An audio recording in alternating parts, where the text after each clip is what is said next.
안녕하세요. 정수연입니다. 오늘은 마지막으로 오해와 편견에 대해서 생각해 보겠습니다.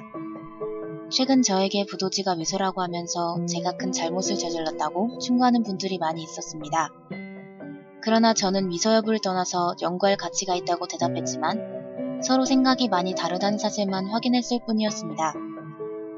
부도지가 무슨 책인지 아는 분들은 그리 많지 않을 것입니다. 여기에서 안다는 말은 그 내용이 무엇인지 대충 안다는 뜻입니다. 그러나 책이나 책을 쓴 사람을 비난하려면 여기서 한 발 더 나아가야 합니다. 그와 관련된 다양한 책을 읽어보아야 하고 남이 아닌 자신의 생각으로 판단할 수 있을 만큼 자세한 정보와 지식을 갖추고 있어야 그 책이 가치가 있는지 여부를 검토할 수 있고 거짓말에 불과한 소설인지 아닌지 알 수 있을 것입니다.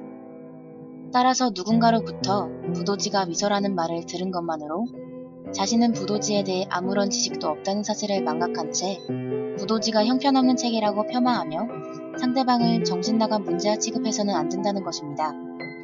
또 부도지가 어떤 이유 때문에 역사학자들에게 인정받지 못한다고 하더라도, 즉 미소라고 평가를 받을지라도 누구나 반드시 부도지를 멀리해야 할 책임과 의무가 있는 것도 아닙니다. 이제 역사에 대해서 생각해 보겠습니다. 역사란 무엇일까요? 역사책은 누가 쓰는 것일까요? 역사책에 나오는 내용은 확실히 믿을 만한 근거를 갖춘 완벽한 사실일까요? 본래 역사책이란 지난 과거의 사건들을 객관적으로 모아놓은 자료가 아닙니다. 역사의 본질은 과거에 대한 객관적 평가가 아닙니다. 지난 시대의 많은 사건들 중에 일부를 찾아내어 현재를 살아가는 어떤 역사학자가 과거 당시가 아닌 현재의 시각으로, 즉 지극히 개인적인 생각과 사상을 바탕으로 과거를 과거가 아닌 현재의 판단과 시각으로 주관적으로 해석한 것에 불과합니다. 이것이 바로 역사책의 정체이자 본질입니다. 이는 제 의견이 아니라 세계적인 역사학자로 유명한 에드워드 카의 말로써 역사란 무엇인가라는 책에 있는 내용인데, 이 책은 널리 알려진 현대인의 필독서이자 고등학생 추천 도서이기도 합니다. 따라서 역사책의 내용이나 역사적인 평가는 시대에 따라 달라질 수가 있는 것입니다.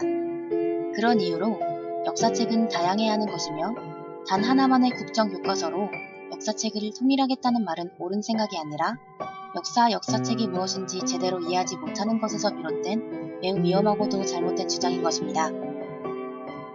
어쨌든 부도지는 책의 원본도 발견되지 않았기에 역사책으로 인정받기 힘든 면이 있습니다. 그러나 인정을 받지 못한다고 해서 읽을 가치가 없는 것은 아니며, 또 반드시 시간적으로 오래된 책만이 역사적 가치가 있는 것도 아닙니다. 가장 중요한 것은 그 내용의 신뢰성입니다. 책이 고서라는 이유로, 즉 오래되었다는 것만을 내세워서 글의 내용이 정확하다고 말할 수는 없습니다. 따라서 오래된 책일수록 책의 가치가 높다고 평가하는 것은 현명한 생각이 아닙니다. 원본이 없는 상태로 전해졌다는 이유로 무조건 미소로 여기는 것은 옳지 않지만, 그런 이유로 미소로 취급받는다고 해서 절대 관심을 갖지 말아야 하는 것도 아닙니다. 사실 미소 여부에 대한 역사학자들의 생각도 중요하겠지만 그 내용이 무엇인지 아는 것은 더 중요합니다. 제대로 그 내용을 알지도 못하면서 어느 누가 부도지에 관심을 가진다는 이유만으로 그 사람을 무조건 비난할 필요는 없는 것입니다. 작년에 제가 정수연의 부도지라는 책을 출판한 후 몇몇 신문에 그 사실이 알려졌는데, 며칠이 지나지 않아서 일본에 그 기사가 실렸던 모양입니다. 그러자 갑자기 인터넷상에서 저를 헐뜯는 엄청난 댓글들이 달린 것을 본 적이 있습니다.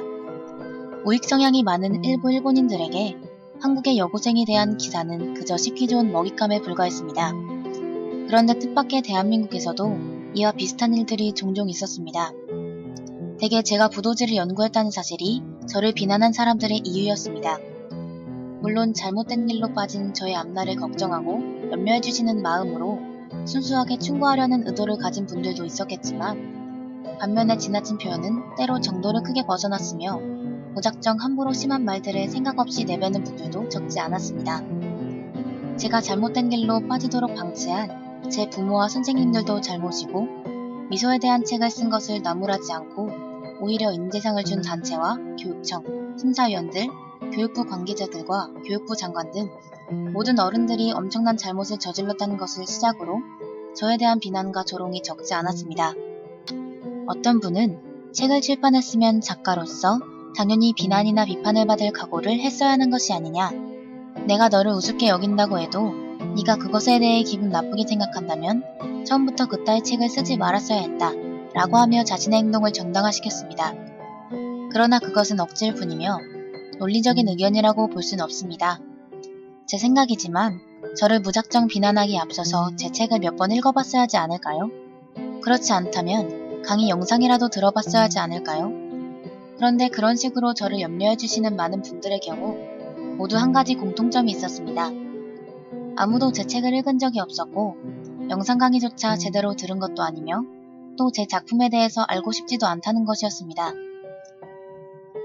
겨우 고등학생 주제에 건방지게 쓸데없는 짓 하지 말고 공부나 열심히 하라며 막무가내로 야단치시는 분들도 있었습니다. 무작정 부도지는 위서이기 때문에 위서에 관심을 가진 것 자체가 큰 범죄이자 잘못이란 식입니다. 또 다른 상황에서 어떤 분들은 저에게 너는 역사학자가 되겠다는 꿈을 접으라고 충고하셨습니다.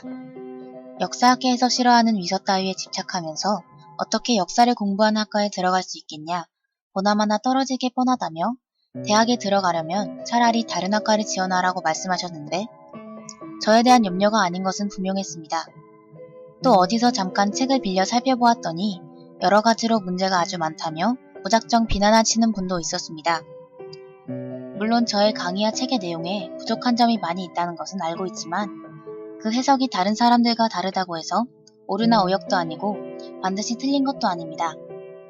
고전을 풀이하는 해석법의 원칙은 이치와 논리 및 합리적인 판단이며 이는 시대마다 개인마다 다를 수 있습니다.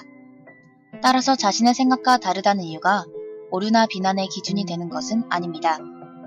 제가 이번에 새로 올린 핵심 강의 중에서 윤례와 여러 가지 음해관계에 대한 설명은 기존의 제 강의나 책의 내용과는 다르지만 모두 이해를 위한 해석 방법의 차이일 뿐 그 자체로 서로 모순이 있는 것은 아닙니다. 따라서 글쓴이가 다른 사람이라면 당연히 관점과 생각의 차이가 날 수 있으므로 서로 다른 방식으로 해석할 수 있는 것입니다. 어쨌든 위서에 대한 제 관심이 문제든 제 해석과 책의 내용이 문제든 저를 걱정해주신 분들의 염려를 비난이나 조롱이 아니라 모두 좋은 충고의 말씀으로 새기도록 하겠습니다. 그러나 그리스 신화와 구약 성경은 읽어도 되고 수메르 신화나 산해경은 공부해도 되지만 부도지 해석은 고등학생에게 금지된 행동일까요? 신화와 역사의 차이는 무엇일까요? 신화란 단순한 옛날 이야기가 아니라 유물이나 유적이 없어서 역사로 인정받지 못한 역사가 곧 신화입니다. 오래전에 그리스 신화에 나오는 트로이 유적이 발굴되었습니다. 그렇다면 그리스 신화는 역사일까요? 트로이라는 부분적인 유적 발굴이 있었지만 그리스 신화는 내용적인 면에서 도저히 역사라고 볼 수 없을 정도로 꾸며진 이야기이기 때문에 여전히 신화로 취급될 수밖에 없습니다. 기독교 성경은 어떨까요? 내용적으로 당연히 역사라고 볼 수 없지만 이미 세계를 주름잡는 막강한 종교로 자리 잡은 탓에 종종 역사이자 과학이라고 주장하기도 합니다. 그런데 사실 과학이라는 것도 자세히 살펴보면 일종의 종교적인 요소가 많이 있습니다. 불완전하며 끝없이 수정을 계속 반복하면서도 자신은 항상 완벽하다고 주장하기 때문입니다. 자, 그럼 부도지는 신화일까요? 역사일까요? 유적이나 유물이 아직 없으므로 신화에 가깝습니다. 그럼 그 내용과 표현에서 허구성은 어느 정도일까요? 제1장부터 제26장까지를 분석했을 경우 그리스 신화와 기독교 성경 등과 비교한다면 표현 방법이나 내용면에 있어서 과장이 없고 합리적이며 담백한 책입니다. 따라서 생각하기에 따라서는 신화와 역사의 중간쯤으로 보이기도 합니다. 어쨌든 신화냐 역사냐를 논하기에 앞서서 부도지의 내용을 분석하고 연구하는 것은 잘못된 일이 아닐 것입니다. 이제 위서 논쟁에 대한 저의 생각을 말씀드리겠습니다. 제가 부도지가 위서라는 주장에 대해서 영상 강의에서는 다루지 않았지만 제 책에서 위서 논쟁과 관련된 별도의 항목을 정해 충분히 설명을 드렸기 때문에 여기에서는 그 부분을 생략하기로 하겠습니다. 다만 위서든 뭐든 학문적 가치가 있는지 없는지를 판단하려면 당연히 공부와 연구를 통해 그 내용이 무엇인지 검토해야 하는 것이며 제대로 살펴보지도 않고 무시하거나 쓰레기 취급을 한다면 이는 바람직한 태도가 아닐 것입니다. 제가 부도지를 해석한 이유는 단지 그 내용이 무척 궁금했기 때문이고 영상 강의와 책으로 발표한 것은 제 성과를 공유하려고 했기 때문입니다. 저는 다만 공부하는 과정에서 하기 시습지면 부력 여로하라는 의미를 조금 맛보았을 뿐입니다. 힘들었지만 즐거운 시간이었습니다.